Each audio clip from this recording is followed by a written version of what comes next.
Okay, one problem up here, you could say is new. One problem is sort of old. So, which one's the new problem? The bottom one is, okay? This one only looks like it's a new problem, okay? But we're going to take these in, you could say a step-by-step way of approaching these problems. One of the last things that we said, you need to decide how many of you feel I'm going to be an ideal gas law person because I know it works every time. It will always work, the ideal gas law, okay?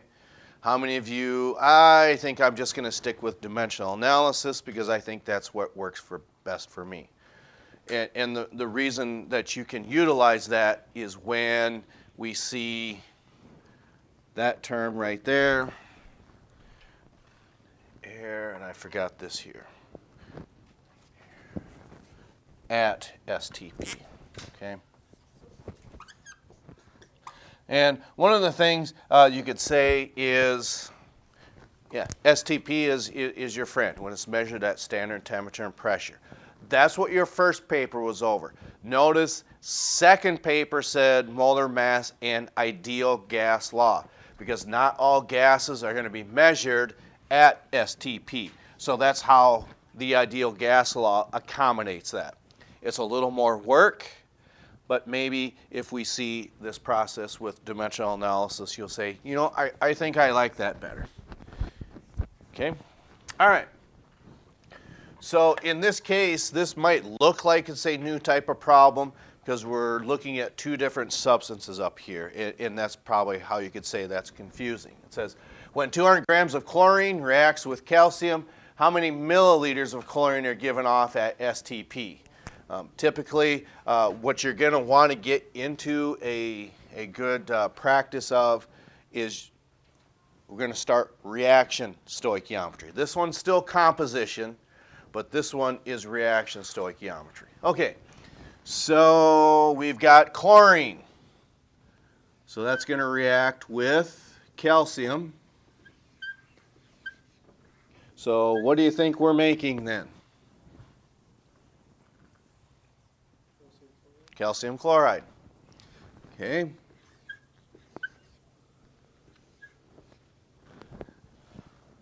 Is that equation correct? Okay. There's a couple places that maybe you want to take a closer look. What's significant about chlorine? Okay, it's diatomic. Okay. And calcium is a metal, so it can't be diatomic. Okay, we've got +2, -1. Those don't add up to 0, so what do we need? Okay, we need to have 2 over here. Okay, now the reason you could say this is why it looks like it's a new type of problem, but this is still composition stoichiometry because you are given 210 grams of this. Okay, so what it's asking is how many milliliters, okay, are given off at STP. So you're still dealing with the same substance. That's what we had done early last fall was composition stoichiometry. If you had 210 grams of chlorine, how many moles of chlorine did you have? Or if you had 0.738 moles of chlorine, how many grams of chlorine would that be? Okay, that's composition stoichiometry because you're only dealing with one substance. Okay, this just looks like it's a different problem because we're throwing a reaction in there. Would we have to balance that equation, or is it balanced already?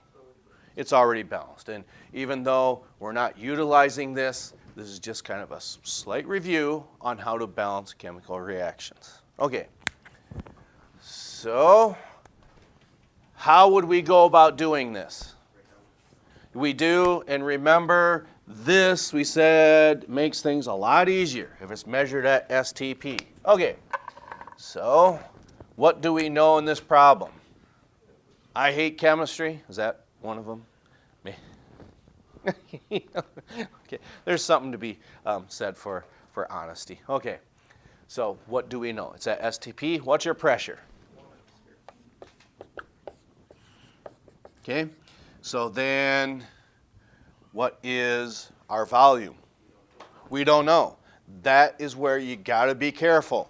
Do not do this. Okay? That is a given value, but it's not the volume in this problem. That's only utilizing if you're using it as a conversion factor. In this case, we're not.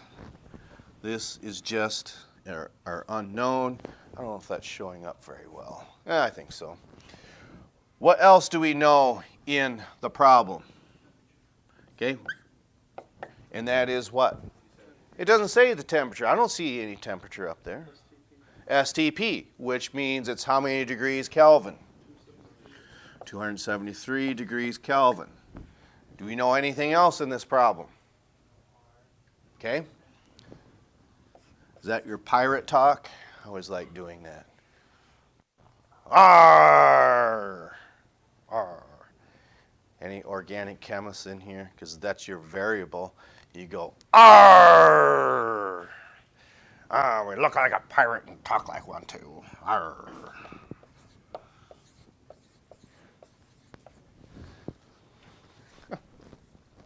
Come on, I don't know if that's funny or not, but yeah, maybe. So, anybody else talk like that in staff? No, they're all grown-ups. I'm the one that acts like a child all the time. I don't know. You just see me at home. No, I'm just kidding. Okay. What other variable do we have? Okay, so notice that we don't have that because we're still dealing with STP, but can we find that value? Yes, we can. And how do we go about doing that? Okay, so we can take this 210 grams, okay, and then,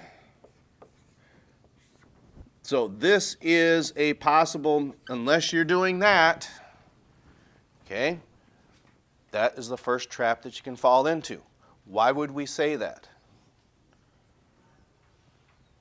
Said, what might people put here? Why would they do that?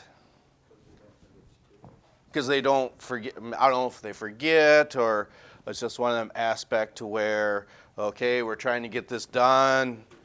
Oh, got my new TikTok. Oh, we're dealing with our calculator, so yeah, I'm going to pick on yourself. Oh, we got our new TikTok. Look at, I know you got your calculator. I'm just picking on you. Okay. So once you divide 210 by 70.90, that gives you what? So 2.96 moles of chlorine.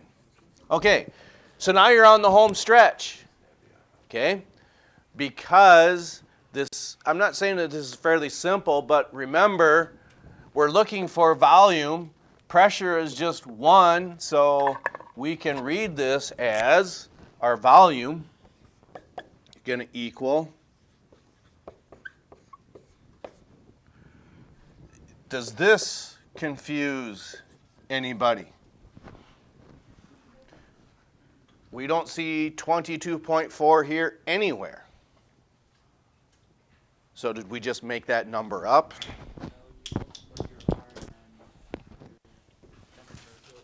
Yeah, if you take 0.0821 times your temperature, which is what we're doing here anyway, that must be 22.4.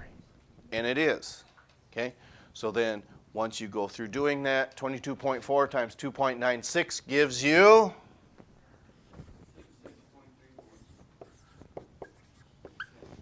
and then that is that, okay? So what is our final answer then? Right. So what does that mean you have to do? Just divide by 1,000, so 0.06634. Okay. Row so far. Second row. Third row. Thank you. Okay. Is there any reason to show you the dimensional analysis?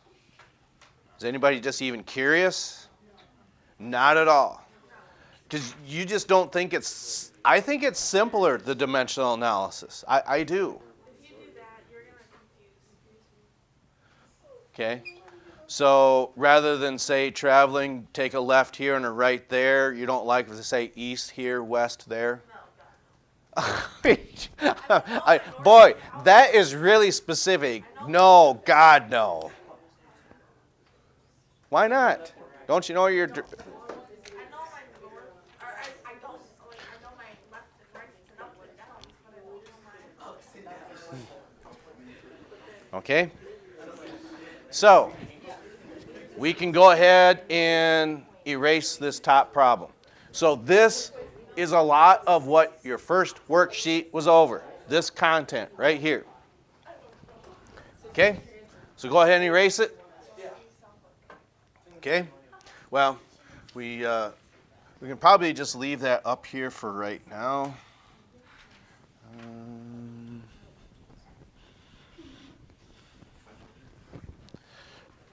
How many of you people, we like a challenge anyway? Nobody? Nobody.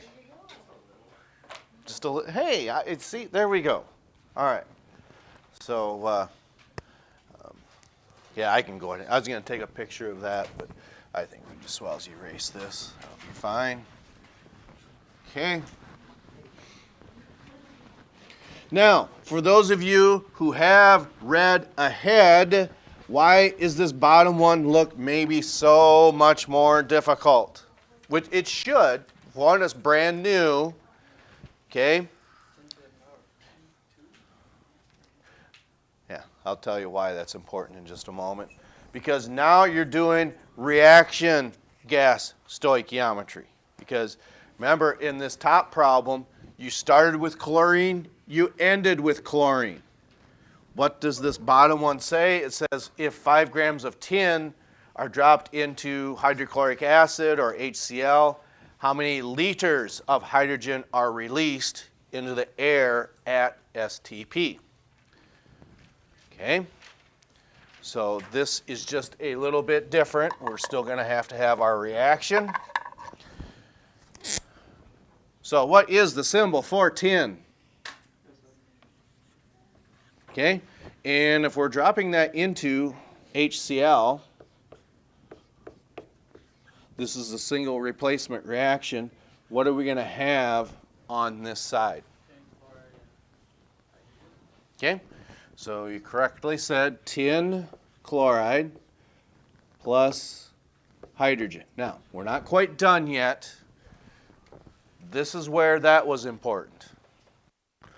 Because when you look inside element 50's box, what do you see in there? Obviously 50, you see SN, you see tin, you see 118 something, but you also see what?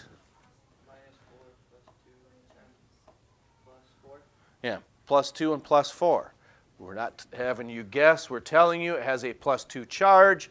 So therefore, plus 2 minus 1. So what do we have to do? Okay, so we have to put a 2 here. And what about our hydrogens? Are those done? Yes, hydrogen's a gas. It's also diatomic. Okay? Now, let's go ahead and go through. Balance this reaction, which I don't think is too terribly bad because I think they're both in the same spot. We've got 2 hydrogens and 2 chlorines, so we need to put a 2 there. Okay. All right. Kind of a review. We haven't really done anything that is brand new yet. Okay. So what are we starting with for tin? Okay. So this is where this is different. We've got 5 grams of this substance, but then what is it asking for? How many liters of what? hydrogen, okay? So an X amount of liters, okay? So again, now we're doing reaction gas stoichiometry because we're taking one substance and converting it mathematically into another substance. This maybe looks familiar because at some times earlier this semester we did a mass to a mass. That was a 4-step problem, okay? In this case, you could say it's either a 5-step problem with dimensional analysis, or we can use our ideal gas law, okay? Our volume is still unknown because it's asking for how many liters of hydrogen, okay? But what problem do we have in this reaction? Could be with any problem. In this equation or setup, what problem do we have? Do we know the volume? No, we're looking for the volume, okay? We're looking for this variable. We know that one, we know this one, we know this one. What is N? Yeah, it's moles, but moles of what? Do you think? This is where it might get a little difficult because we're starting with 10, but we need to get over here to hydrogen. So from earlier this semester, is it possible to change grams of one substance into moles of another? Sure, we can do that, okay? So in order to do that, we need to change 5 grams of tin into moles of hydrogen. And how do we go about doing that?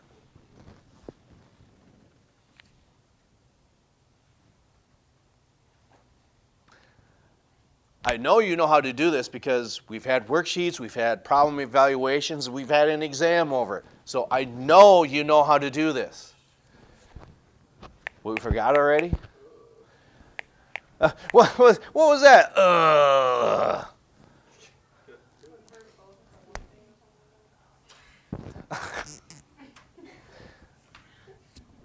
Does anybody have an idea? Somebody's got to know how to do this. A mole-to-mole ratio. That's right. Okay, so in order to start this, we're going to take 5 grams of tin. Okay, and how many steps is this? 2, 3, 4, or 5? 3. Okay, so I guessed right? Well, sometimes we're a good guesser. Okay, so with this, we need to get rid of this gram and get it into moles of hydrogen. So we've got to get one step closer. How do we do that? Cancel out our grams and put what? Okay. So for every mole of tin, how many grams of tin are there? 0.7. Okay. So this is hopefully still comforting. This is not brand new. Okay. We're in moles of tin, but that is not used. We need moles of what? Moles of hydrogen. So how do we go from a mole of this substance now to get over to this side of the reaction? And how do we do that? Mole-to-mole ratio. So in this case, sometimes you can just say we get lucky. This last step really doesn't make any difference. Why might that be? What is our mole ratio? We've got 1 there, and we've got 1 here. So even if you just would inadvertently stop there, that's still going to be fine. So that's going to give you your moles of Cl2.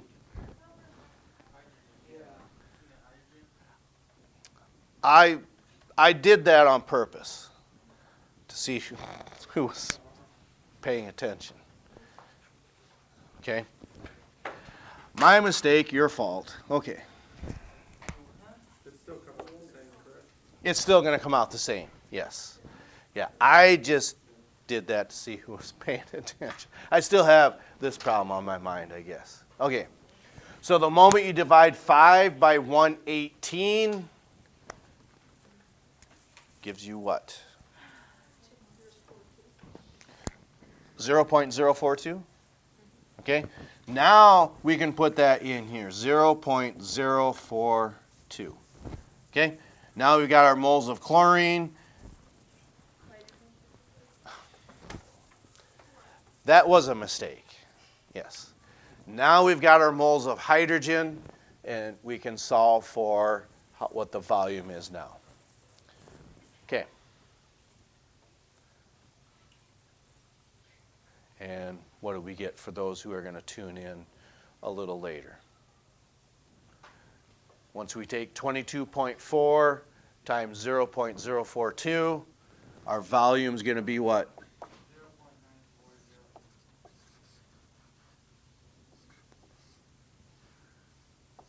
Liters of hydrogen. It doesn't say anything about milliliters or anything like that. Okay, we say that stoichiometry is the backbone of all, at least in my opinion, the backbone of all general chemistry because you're combining everything that you've learned. This just takes this one step further because you're looking for a volume from a mass now. That might be a little more difficult. Okay? But let's just look at this quickly. I was just going to show you the dimensional analysis. Or you say, just don't even mention it. You say no. Isn't anybody just curious at, oh, you get it all done in one step? Like, this is just one step away from being done. Because you're doing this anyway. Still say no. Okay, because notice we said you're taking 22.4, okay, times 0.042, right? Or correct?